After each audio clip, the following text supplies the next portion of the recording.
I've had several questions come to me in the years since I made that original side bending video, and I wanted to go over a few things that can help with some cracking issues that I know some people have had.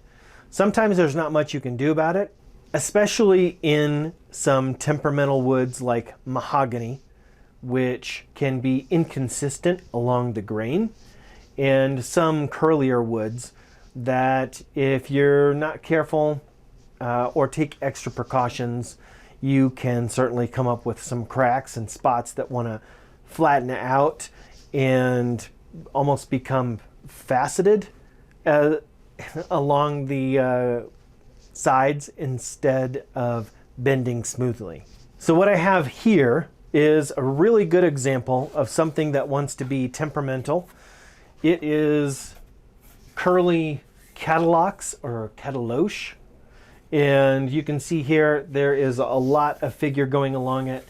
I've thinned these down to about 1.95 millimeters, which is about as thin as I dare to go.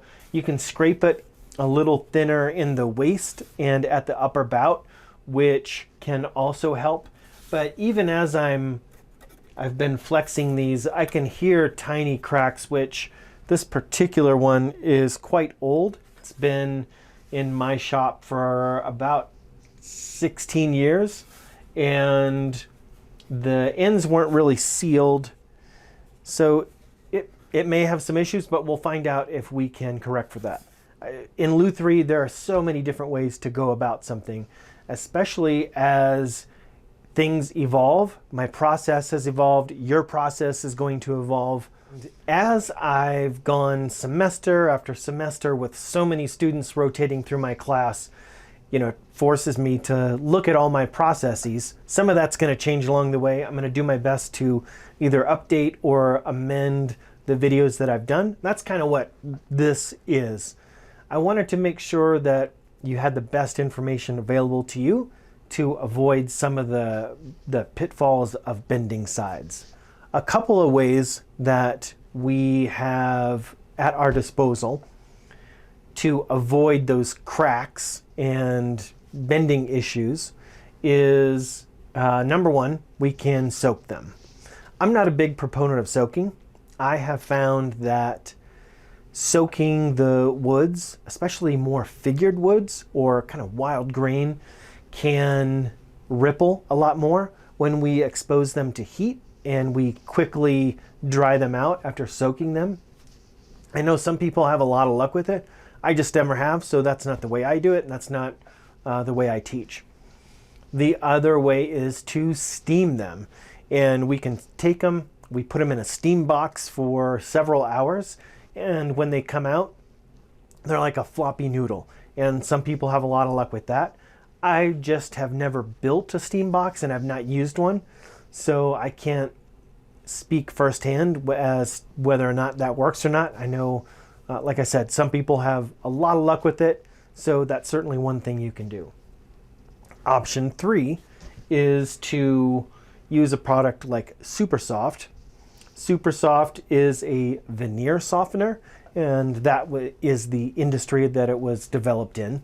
Veneer softener works by soaking the wood, usually very thin wood. You're going to have to spray it, let it soak. You then let it drip off and then put it under some sort of absorbent towel or cloth under weight so that it doesn't warp as it's drying out. You keep switching those out for dry ones whenever those become soaked or damp, and you'll have to do that several times until you basically have a dry piece of wood that then we can now bend. That's usually a process that takes overnight or a full day to complete. And sometimes the Super Soft can stain the wood. Sanding it's not a big deal. You can sand it or scrape it, but that's just another process, and it takes away more wood than we really have because these are already at 1.9, 1.95, a little thinner in the waist or the upper bout if you choose to do so. And so that becomes a little sketchy when we're putting stains in it we know or we're going to have to scrape or sand out, and we have to do something about that. The final option that I want to present to you is Windex. It works a little better than water in that it has ammonia, which will pull water into the ammonia, so it'll pull water into the wood. Water binds with the ammonia and can act as a hydration mechanism to steam the wood. I know I have said before that I didn't really think we were steaming the wood because we're not able to penetrate it that much, but now that I have switched to using aluminum foil, I'm finding that that foil traps the moisture so much better than the parchment. We are getting full penetration of moisture all the way through the woods in the pores, and steam is able to penetrate those sides, and it actually does work a lot better than parchment paper on its own. So I'm really a firm proponent of using foil to allow us to steam it. What it doesn't allow us to do is to see through it very well, so we have to just trust our process and know that what we're doing is right. We've got the wood placed exactly where it's supposed to be. Whereas the parchment paper, once it's wet, we can still see through it a little bit. We can't do that with foil, but the downside is outweighed by the upside in that it does trap that moisture a lot better. Let's wrap these up. All right, what I said before is that we've got catalox or catalush or catalouche. What else is it known as? Mexican ebony, I believe. It's really a remarkable piece of wood, although even the non-figured stuff that I have has tended to be a little more prone to cracking. With all this curl and figure that's going on, hopefully we don't have that problem using the aluminum foil method. But I really wanted to demonstrate on one of the more difficult woods to bend. Make sure you've got your top, neck, you have everything noted where it's supposed to be. Regular, original, blue Windex. Keep your book match. I'm gonna wrap this up. If I was paying attention to where my neck was, it's that end. So I've got to turn this around.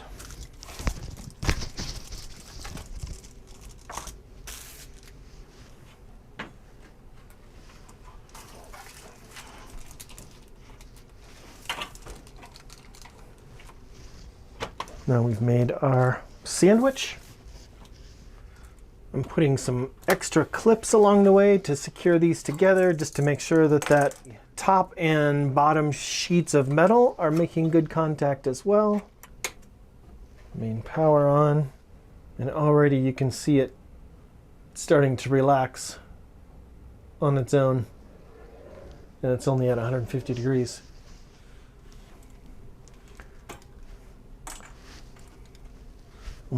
I'm getting this to heat up.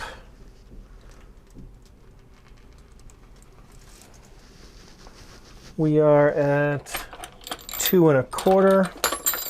I really don't want to start cranking on these until we're closer to 250, 260.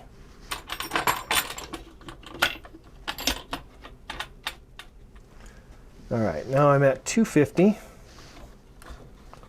Let's start cranking this down. And I'm not going to be that slow about it. But ideally, this whole process takes 4 to 6 minutes. 4 is a little fast. If you don't have a fussy piece of wood, or you don't have a huge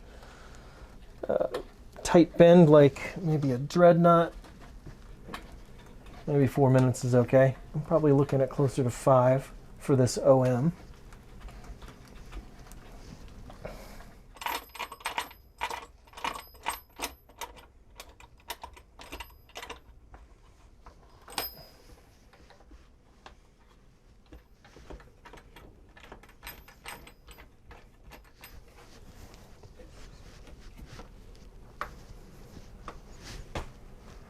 That is it. It's holding at 285. So I'm going to turn off the blanket, turn off the main unit, and I'm going to let it sit for a few minutes, maybe 20 minutes or so, until that cools down. Then I'll crank this up, do another cycle on it, and let it cool and see where we're at.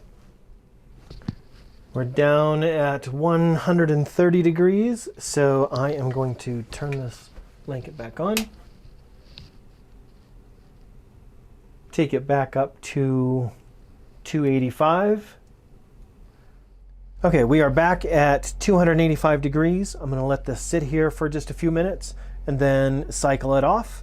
And then it will cool down for at least an hour, maybe a little longer till it's totally cool, and then I'll pull it. If I was in a hurry and it had to come off faster than that, you totally can. Just make sure it gets into the mold pretty quickly so that it doesn't have a chance to try and relax back to its original form. This has now been sitting here for actually a couple hours, totally cooled down, and it's ready to come out. Cross our fingers and let's take a look at this cataloche.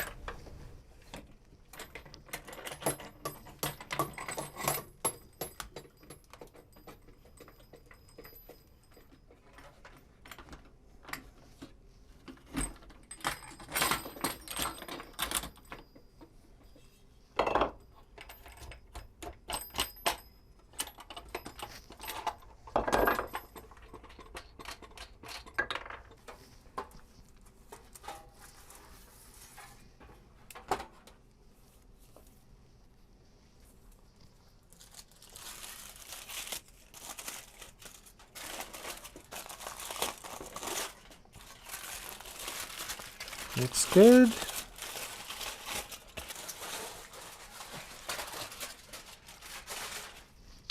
Nice. Well, a very close examination here, and there are really no big cracks to speak of. The waist is where we'll see it first, the upper bout second, and almost never in the lower bout, except one extreme case of temperamental mahogany that we recently had, and this looks great. So Windex and aluminum foil, steamed it with ammonia, really got that water in there. It's still just slightly moist. I can feel a little bit of moisture in there, which is exactly what we want. We don't want that wood to completely cook and get brittle. So we're in business. A very curly piece of cataloche is now bent and ready to go in the mold. That's really all I want to go over with you guys, is to go over the method of using aluminum foil and Windex in cases where we really want to be careful about how we're bending, how we're penetrating that wood with moisture, and how to do it efficiently without getting too carried away with the moisture level, with water, or without having to go through a multi-day process sometimes with super soft that it can be, and or even having to build a steam box contraption, which we didn't have to do, thankfully. So now I'm going to get the other one bent and finish that up. If you guys have any comments or questions about this, go ahead and leave those in the comment section, and we'll be seeing you soon.